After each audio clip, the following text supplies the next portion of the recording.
welcome to Mazda Speed's Behind the Zoom. I'm Randy Pobst. I drive the number 26 Mazda MX-5 in the Continental Tire Sports Car Challenge with Freedom Autosport. And I'm joined today by a guy who's just about to clinch the championship. Yeah, my name is Kenton Koch, and I drive the number 12 Alara Racing MX-5 in the Mazda MX-5 Cup. And we're here today to give you kind of the tips and tricks and breakdown of how to do a track walk at Road Atlanta. Road Atlanta, famous turn one, is definitely a gut check. I think one of the things we're going to be looking for is pretty much getting to the apex and getting our eyes there. Like most of the corners at Road Atlanta, Yeah. it's all about the hills. Yeah. We're in the brake zone and we're heading downhill, and it gets even steeper on the way to the apex. Yeah, it's definitely one of those things, and it's really easy to turn in early here. And it's also a really tricky corner because it is flat on the entry. And as we get into the apex, it actually gets a little bumpy at the apex, as well as there's an asphalt change. It changes from what we're on to a little bit newer patch of asphalt, which actually, from what I've experienced in the past couple of days, and correct me if I'm wrong, it has a little bit more grip than what the old track used to have. Yeah, the new pavement is better. It was a repair, but right in the middle, there's a big old bump. Yeah. Just after the apex. And the apex is in roughly the middle of the corner, and it's where Yeah. we stop going downhill and start going uphill. Yeah. So the key to a quick turn one is to not get serious about acceleration until you reach the hill. You want to turn in with an entry speed that is similar. You're carrying a similar speed all the way to the apex, because you want to maintain a high entry speed as you're going downhill. It's best to have a little bit of power in to balance the car as it's going downhill. Yeah. But when you hit the uphill about the apex, grip improves. Yeah. Anytime you're walking a track, the up and the down, it's critical, isn't it? Yeah, exactly. If you're going down, you got less grip. Exactly. You're going up, you got more. Yeah, exactly. And you're basically keeping the car, the platform, as flat as possible, all the way down into the apex where the compression is. And as you said, keeping the throttle, a little bit of maintenance power on just after you turn in to settle the car, and as you get into the apex, then you start accelerating. What about this curb, Kenton? You use that? No, I definitely wouldn't touch that curb. I think the curb is one of those things you definitely got to watch out for. It's steep, isn't it? Yeah, exactly. And Actually, I think it's a good curb, yeah, because you don't want to hit it. yeah. But if you do, you don't wreck or break the car. No, exactly. That's the perfect curb. Yeah, exactly. So don't hit it. Let's see, we've crossed the apex, squeezing into the power. You enter the apex. Really, to me, Kenton, feels like it's early enough that if the corner were flat, I'd go right off the road. Yeah, That's how you got to exactly. drive it. Exactly. That's a good point. That's a really good point. I never really thought of it that way. So the hill makes that apex possible. So we're exiting turn one. We're going up that hill, and I find that the more powerful a car is, the less you track out of one. Yeah. To help the brake zone for two. Because the more powerful a car is, the more you have to brake for two. Exactly. So the more you have to set it up. Yeah. We're in an important place here right Yeah. now, Kenton. You can see the dotted line that comes out of the pit exit from the pro pits. And this, on almost any car, except for maybe a Spec Miata, you want to be getting back to this side of the track. Yeah, exactly. And you don't want to be using all the track, because in an MX-5, you're definitely using the momentum with you to work for you. And if you're trying to fight all the way back to the right, you're scrubbing speed. So the furthest right you want to be is actually center road. And then once we get to the part of turn two, where it's not much of a corner, actually, it's more of a corner to set yourself up for three. You want to get right next to the left side of it.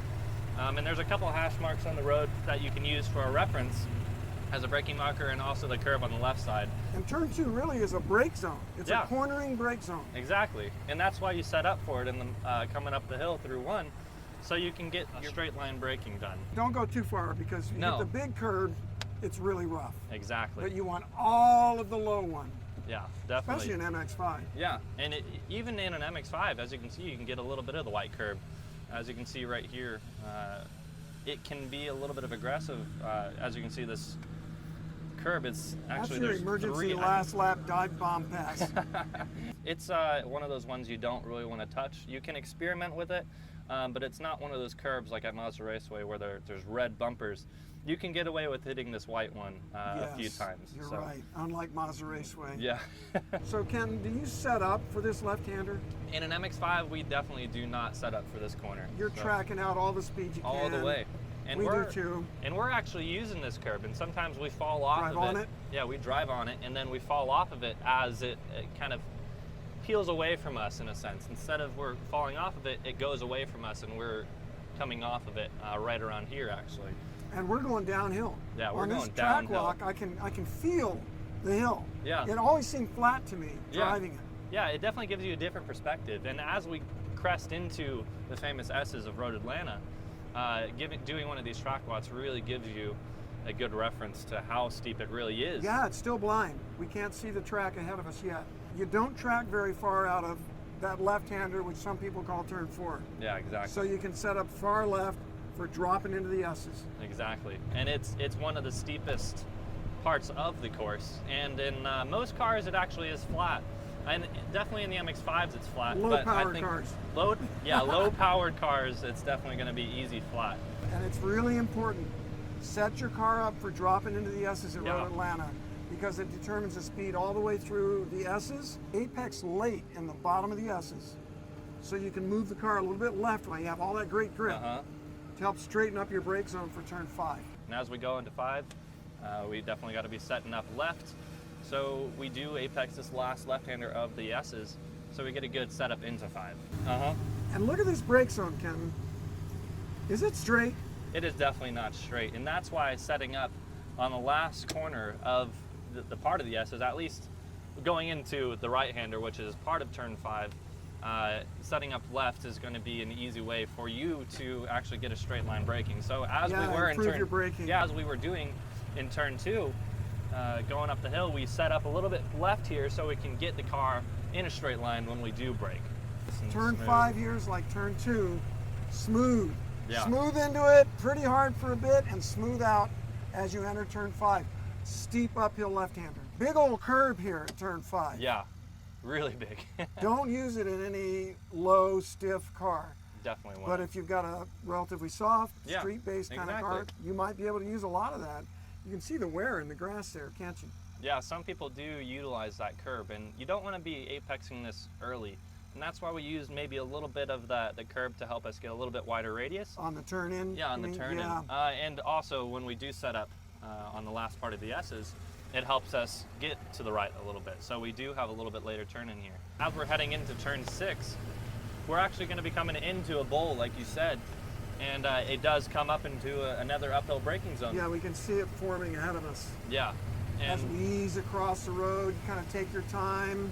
Got to watch your mirrors if you're in a class where you get lapped. it's not a real hard braking zone as you're trying to float speed into the compression of 6. So it's not a super easy to get a pass made because it's not really a braking zone. So as long as you're... Well, it is, but it's kind of short. Yeah, it's really short braking Kind zone. of short, and you want to carry that speed in. Exactly. Entry speed, entry speed, entry speed. Definitely. And Type 1 corner. there's a big compression here, and it continues throughout the corner. And it Yeah, doesn't... we're going uphill too. Yeah, and we're going uphill. So the car definitely gets caught by the compression, and you can float, like you said, a lot of entry speed here. You have to. We're past the apex, Yeah. 2/3 of the way through the corner. We're still going uphill. Yeah. Still got a lot of banking. You do turn 6 right. Your entry speed is carried all the way to like here. Yeah, and you're not actually on power at the apex. You're going to be just trying to Not get... if you're going fast. No, exactly. If you're going fast, you're going to be full power maybe just halfway to the track out. As we're looking at turn 7, it's going downhill a little bit. Yeah. There's a wee bit of a crest, not much banking. Nope.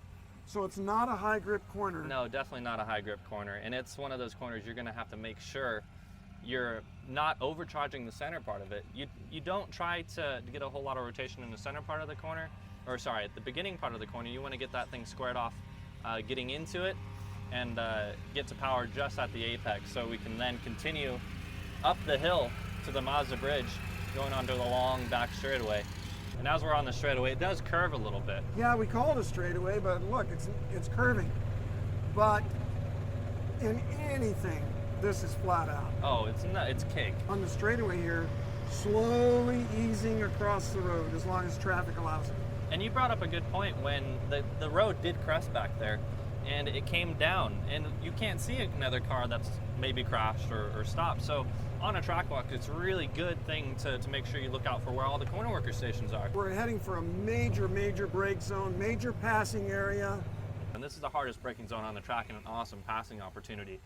As we said before, it goes downhill into a flat or uphill braking zone. You can actually hold a threshold brake all the way into the uphill part of it. You're Absolutely. Yeah. I brake harder. Yeah, you brake down harder. Again, it's the downhill, not hard, but not as hard. But at the bottom, there's a compression, and you can brake harder. So we're heading into the turn 10A, 10B complex. Yeah. Classic compromise corners. Yeah, and we also see that there's an asphalt change now. And I didn't even know that. Something else you pick up from track walks. Yeah, definitely something you pick up from track walks. This is that new pavement Road Atlanta added just recently. Yeah, within a year. I think it has more grip than what it had definitely. last year. And that adds to how hard you can actually get into the brakes as you get further into the braking zone because you have that added grip. We're coming from a very wide section of road into a more narrow section, which is why you can carry so much speed in to 10A. Even though it's a late apex corner, it has a wide entry, and it's drive it kind of as a decreasing radius. You use all of the curb without going over. Exactly. That's the thing. You need to be real precise about it. Exactly. And it is a compromise corner, as we said.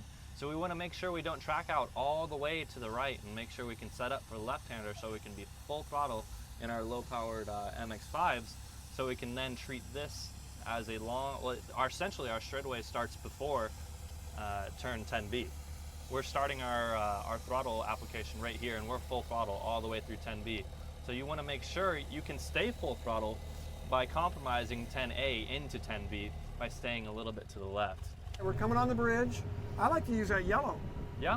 You drive under that yellow, you're going to be in the ballpark. Put your head under the yellow and put your right wheels on the dotted line. And as we're cresting this hill, we're going downhill, like you said. Car placement crucial, and using our references is definitely going to be key here.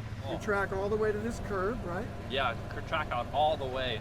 And then as we see, it starts to come up again. Don't let that curve fool you. It makes you want to turn in at the end of the curve. Yeah. But go a full car length or two beyond it. Exactly. Because you're definitely having a little bit of compression help you. And if you're turning in early, and in this corner, it's actually a little bit tighter than you would normally think. So if you're turning in early for this, you can easily end up wide on the exits. So. And there's a yump right here at the apex that'll loosen you up worse if you turn early. And turn 12 is the most important corner on the track, in my opinion, for beating people. And if you're fast here, you'll be fast dropping in the S's, and you'll be fast places where a lot of other people are not. That's the key to winning at Road Atlanta. Thanks for coming to Behind the Zoom with Mazda Motorsports. I'm Randy Pobst with Freedom Autosport Mazda MX-5 with the almost champion of MX-5 Cup, Kenton Koch. And I had a blast working with you guys on this track walk. We learned a lot. Hope you guys did as well. Go to MazdaMotorsports.com and check out some more exclusive footage of track walks and more data and other things as well. Have fun.